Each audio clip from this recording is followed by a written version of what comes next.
Okay guys, this might look a little crazy to some of you, but I actually was diagnosed with Lyme disease a couple of weeks ago, which explains a lot. I got bit by a tick 3 years ago, actually at a camp where God was doing a lot of work, so it's weird that I got infected at a camp like that.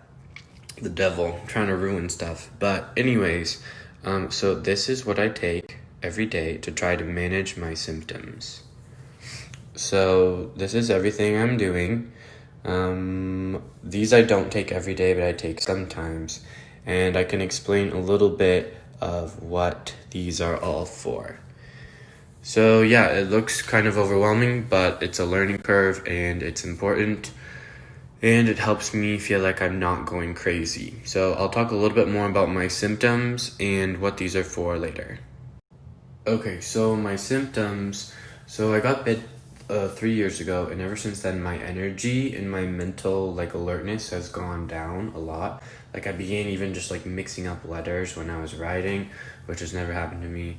And then I was getting sick at the end of every work week. So every Friday, I would have a fever, and there were times when my lymph nodes in my whole body got super swollen, like in my groin, in my neck. And I was like, what is going on? I just would have these really weird immune flare-ups all the time. I was probably one of the healthiest eaters in my class, but I was always one of the first people to get sick. And it's because my body was fighting this stealth pathogen, this stealth infection. And the thing with Lyme disease is that it has lots of other infections with it. So you can have Lyme disease, and then there's a bunch of bacteria that infect you as well, like Babesia, Bartonella. And along with the bacterial co-infections, there's also viral co-infections like Epstein-Barr, cytomegalovirus, things like that. I thought I just had Epstein-Barr because I was so fatigued all the time. Lyme disease often isn't diagnosed for a long time because it looks like chronic fatigue syndrome, MS, things like that, fibromyalgia. So people are kind of playing this game, trying to figure out what's going on. Well, in school, I was looking around, all my friends were working out, super energetic, studying, and I would have to take a nap every day to get through the day. And I'm 25 years old, and I'm like, what's going on? I shouldn't be like this. And so I was like, am I just lazy? What's wrong? So anyways, it was kind of relieving almost to finally get the diagnosis and get some clarity on why I was having all these symptoms.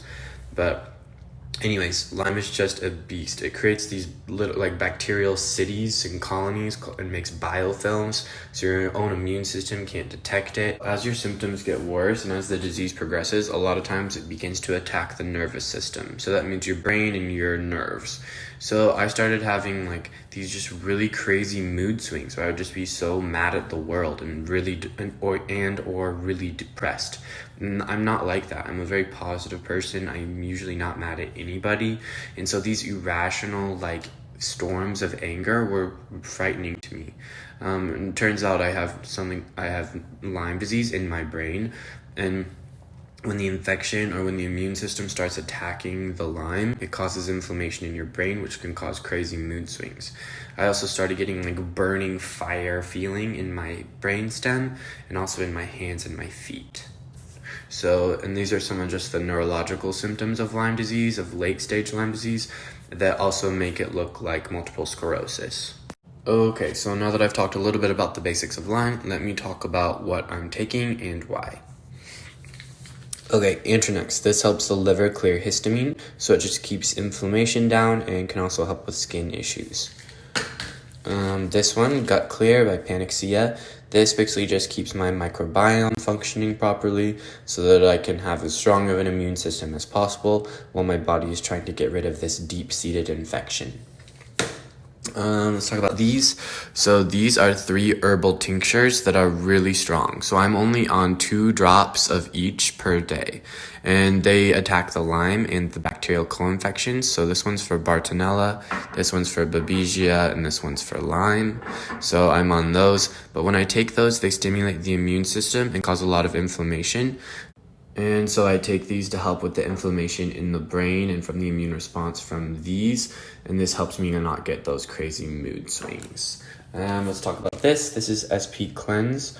This supports my liver in basically reducing inflammation and cleaning out all the dead bodies of the bacteria and stuff that we're killing.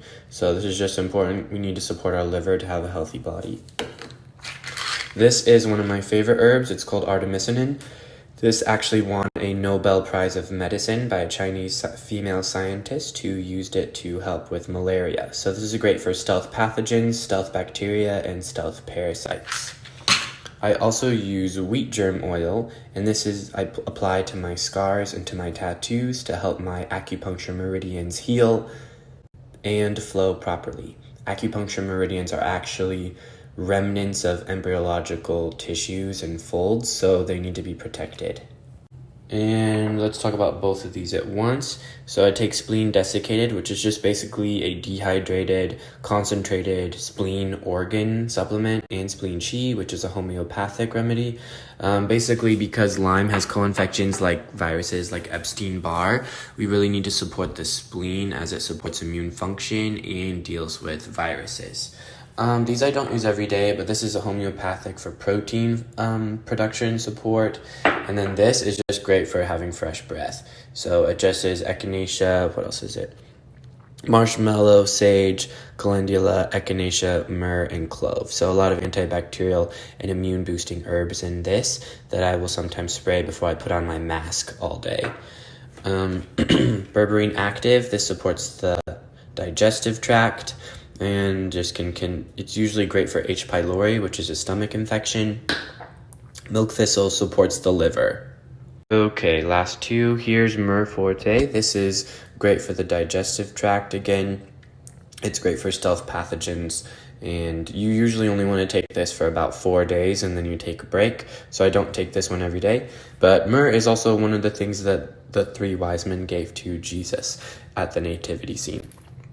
And then finally, this is a liquid herbal tincture called Resco Phytosynergist. It has mullein leaf, licorice root, campaign, I don't even know how to say that, euphorbia, grandelia, ginger, and fennel.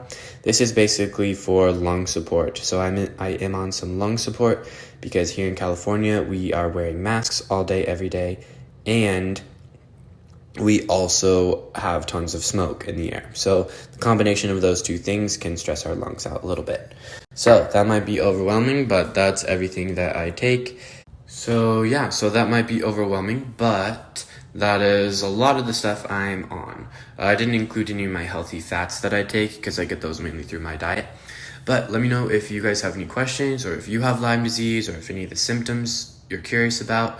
Stealth pathogens are very common, and a lot of times we have weird symptoms and no one can really tell us why or figure it out. So definitely let me know, and have a great day.